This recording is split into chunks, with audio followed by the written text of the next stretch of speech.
छात्रों, आज दिनांक 21/5/2021। आज मैं आपको व्यावसायिक कार्यालय संगठन के तृतीय प्रश्न पत्र में जो पहले चैप्टर में मैंने आपको श्रम बचत उपकरण के क्या आशय है, इसके उद्देश्य के बारे में बताया था। आज मैं बताऊंगा श्रम बचत उपकरणों के प्रकार कि श्रम बचत उपकरण कितने प्रकार के होता है। तो देखिए, आधुनिक युग में जो व्यवसायिक कार्यालयों में विभिन्न प्रकार के उपकरणों का प्रयोग किया जाता है। उपकरण मतलब मशीनों का प्रयोग किया जाता है। यह बात संस्था के आकार और कार्यप्रणाली पर निर्भर करती है। संस्था का आकार बड़ा है तो कैसे उपकरण चाहिए, छोटे स्तर की है तो छोटे स्तर के हिसाब से, ठीक है। तो इसमें सबसे पहले हम बताएंगे टाइपराइटर के बारे में। टाइपराइटर के द्वारा पत्र एवं आंकड़े स्पष्ट और शीघ्र पढ़े जाने योग्य बनाए जा सकते हैं।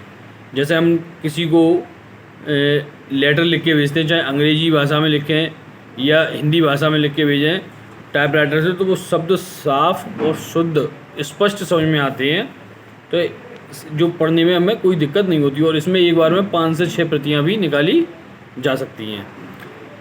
अब टाइपराइटर में भी प्रकार आते हैं, जैसे स्टैंडर्ड टाइपराइटर, पोर्टेबल टाइपराइटर, विद्युत टाइपराइटर, स्वचालित टाइपराइटर।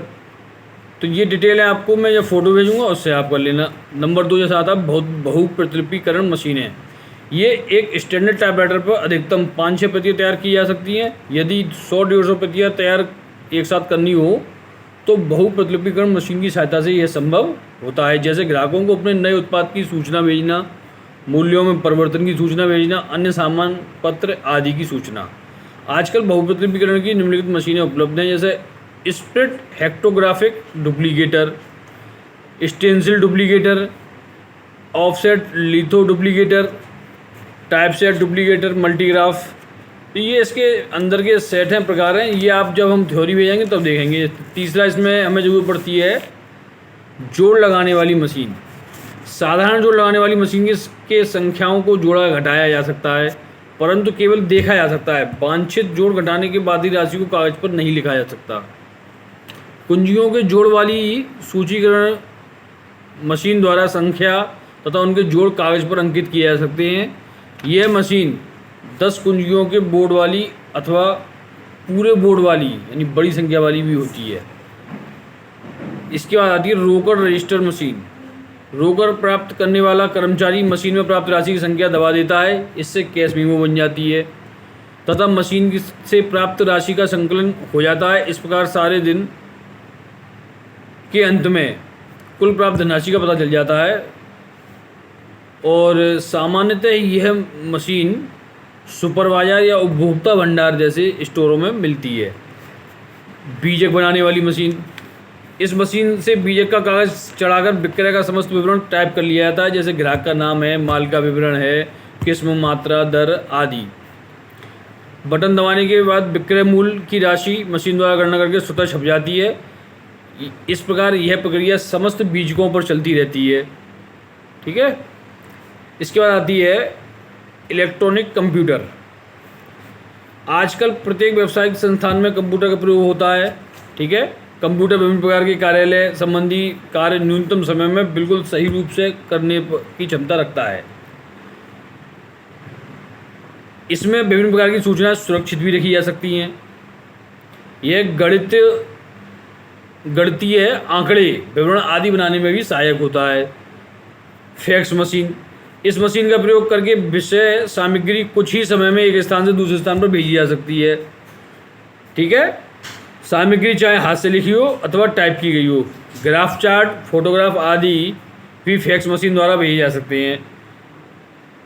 फैक्स नंबर तथा फ़ोन नंबर डायल करने पर सूचना का मूल कागज, जैसा कि फोटो स्टेट होता है, मशीन ट्रे में रख देते हैं, तुरंत ही सूचना का फोटो प्राप्त करने वाला फैक्स मशीन लगे कागज दूसरी तरफ पहुंच जाता है। इसमें देखिए अगले है फ़ोटो यानी इलेक्ट्रोस्टेट मशीन। यह मशीन एक बड़े डिब्बे की तरह होती है, जिसमें नीचे की तरफ फ़ोटो खींचने वाली मशीन होती है।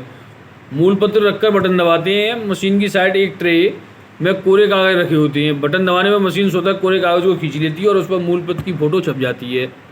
मूल कागज आकार को छोटा या बड़ा करके छापा जा सकता है, ठीक है। रिडक्शन करके उसको निकाल सकते हैं। रिडक्शन करके एक या अधिक प्रतियां बटन दबाकर एक ही बार में निकाली जा सकती हैं। मूल पत्र दोनों ओर की सामग्री, फोटो वाले कागज़ दोनों ओर की भी छापी जा सकती हैं। समझ गए होंगे, जैसे फोटोस्टेट मशीन होती है, ठीक है। आजकल प्रत्येक मध्यम एवं बड़ा व्यवसाय इसका प्रयोग करता है। ये आजकल हर जगह मिल जाती है, कॉलेजों में भी और आपके बैंकों में भी, सब में आजकल इसकी व्यवस्थाएं हैं। टेलीफोन, ये तो आप समझ ही गए होंगे। टेलीफोन का आविष्कार सन 1877 ईस्वी में हुआ था। तब से आज तक इसका इतना प्रचार प्रसार है कि एक दैनिक जीवन की आवश्यकता बन गया है। इसका प्रयोग न केवल व्यवसाय संस्थानों बल्कि सूचनाओं के आदान प्रदान हेतु निवास स्थान पर भी किया जाता है। टेलीफोन के द्वारा आप व्यावसायिक स्थान पर बैठकर उसी शहर, अन्य शहर अथवा विदेश में भी बातचीत कर सकते हैं। टेलीफोन के माध्यम से प्रत्येक संपर्क स्थापित किया जाता है, व्यापारिक सौदे फाइनल हो जाते हैं, और आजकल तो मोबाइल से, वीडियो कॉलिंग से सारे काम बहुत आसानी से हो जाते हैं,